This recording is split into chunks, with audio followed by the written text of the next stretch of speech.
Je suis un entrepreneur libre. Imaginez si vous lisez ça en vous levant chaque matin. Est-ce que ça pourrait influencer l'énergie, la motivation, le sourire que vous avez au fil de la journée? Est-ce que ça va changer la façon dont vous conservez votre offre quand vous avez répété à longueur de journée, vous avez réfléchi à cette pensée, vous y croyez, j'apporte toujours davantage de valeur à mes clients? Est-ce que ça augmente les chances que vos clients deviennent des clients fidèles si vous avez cette croyance et que vous fassiez toujours attention à respecter cette croyance? Est-ce que ça changerait la façon dont vous vous comportez avec votre équipe, dont vous vous comportez avec vos partenaires, si vous pensez « je suis exigeant envers les autres parce que je suis exigeant envers moi-même » ? Est-ce que ça va changer la façon dont vous décidez au quotidien sur des petites choses si vous dites « je décide vite et j'agis avec détermination » ?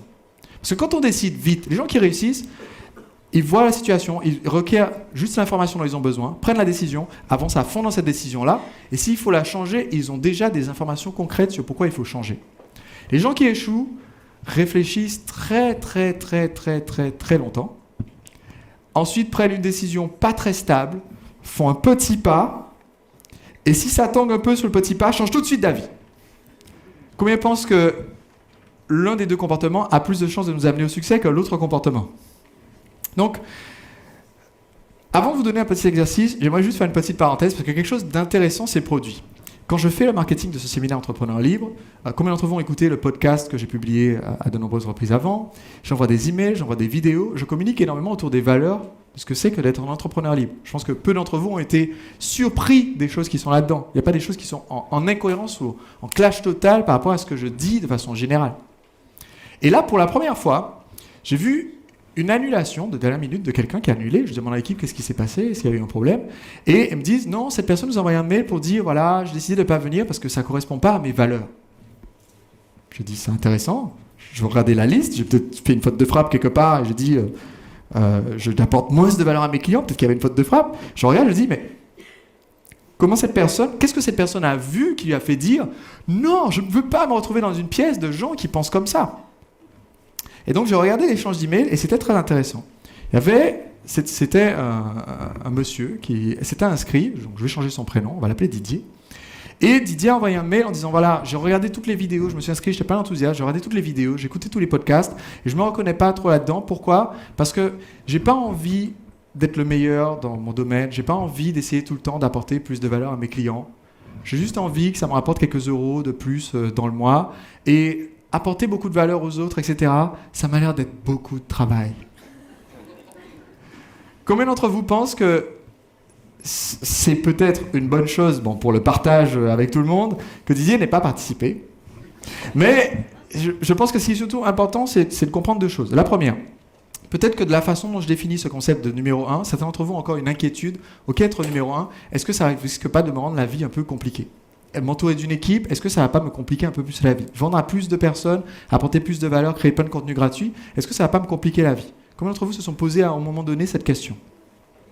Et donc, je pense que c'est important d'en parler avant la présence de Reed qui va venir sur scène d'ici à peu près un quart d'heure, parce que aujourd'hui, vous allez entendre, et aujourd'hui et demain et après-demain, vous allez entendre des gens parler qui réalisent des millions d'euros de chiffre d'affaires, des dizaines de millions d'euros de chiffre d'affaires, des centaines de millions d'euros de chiffre d'affaires, et vous allez peut-être être en mode « Ok, c'est bien pour eux, mais ma vie serait tellement compliquée si j'en arrivais à ce stade-là. » D'accord ? Ça va peut-être vous arriver.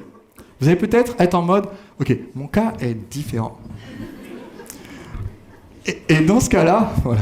Et dans ce cas-là, ce que je vais vous demander de vous demander, une petite question à se poser, c'est est-ce que vous pensez qu'entre quelqu'un qui est à moins 10 000 euros de découvert et quelqu'un qui fait 10 millions d'euros, lequel est plus zen?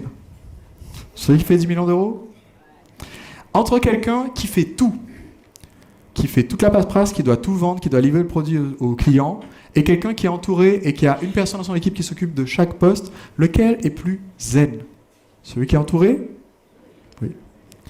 Entre celui qui est tout le temps en train de courir partout parce qu'il doit tout gérer et qu'il arrive à peine à faire flotter la barque, ou celui qui est capitaine sur un gigantesque paquebot, lequel est plus zen? Surtout en temps de tempête. Celui qui est capitaine du paquebot. Donc, quand vous allez avoir des blocages, ça peut arriver, qu'on ait des blocages, des limitations, en se disant, ok, est-ce que je peux vraiment, moi, arriver là? Est-ce que ça risque pas de m'augmenter mon stress? Je vous demanderais de vous poser cette question-là. Est-ce qu'en fait, je peux le faire d'une façon qui me crée de la zénitude, qui ajoute du calme dans ma vie? Je disais à Marc, je parlais avec lui au cours d'un déjeuner, Marc de mon équipe, je lui disais, pour moi, le rôle des personnes qui m'entourent, dans mon équipe, c'est de diminuer mon niveau de stress. Donc, je ne pense pas, il faut tout le temps augmenter, avoir des personnes en plus. La question c'est, ok, si jamais on doit prendre quelqu'un de plus, si jamais on doit avoir un partenariat de plus, si jamais on doit utiliser un nouvel outil, on ne l'utilise pas pour plus, on l'utilise pour moins de stress. Donc, maintenant, pour ce point important, je vous ai lu mon mantra, vous le retrouverez dans le manuel. Et maintenant, ce qu'on va faire, je vais vous demander, pour noter votre mantra, je vais vous demander de noter 3 valeurs, vous pouvez en mettre davantage parce qu'il y a plus de lignes, en les écrivant à la première personne, je, et au présent. N'écrivez pas clarté. Écrivez, je suis toujours clair dans mes objectifs. D'accord? De façon à ce que ça soit quelque chose que vous pouvez vivre au quotidien. C'est écrit je, c'est écrit au présent. C'est pas écrit au futur parce que c'est pas quelque chose qu'on tend à faire à terme un jour. C'est quelque chose qu'on veut réaliser dans notre vie dès maintenant. Et donc, notez vos propres valeurs, votre propre mantra. Vous pouvez prendre des phrases, le mien se trouve à la dernière page, vous pouvez vous en inspirer. Je n'ai pas déposé un copyright sur les valeurs, d'accord? L'idée d'apporter de la valeur à ses clients, on ne va pas mettre une marque déposée dessus. Donc évidemment, vous pouvez vous en inspirer parce que je pense que vous êtes sûrement en alignement avec beaucoup des choses qui sont décrites. Donc faites-le maintenant, prenez quelques minutes pour en décrire au moins 3 et vous pouvez en mettre plus, c'est pour ça qu'il y a plus de lignes. C'est parti.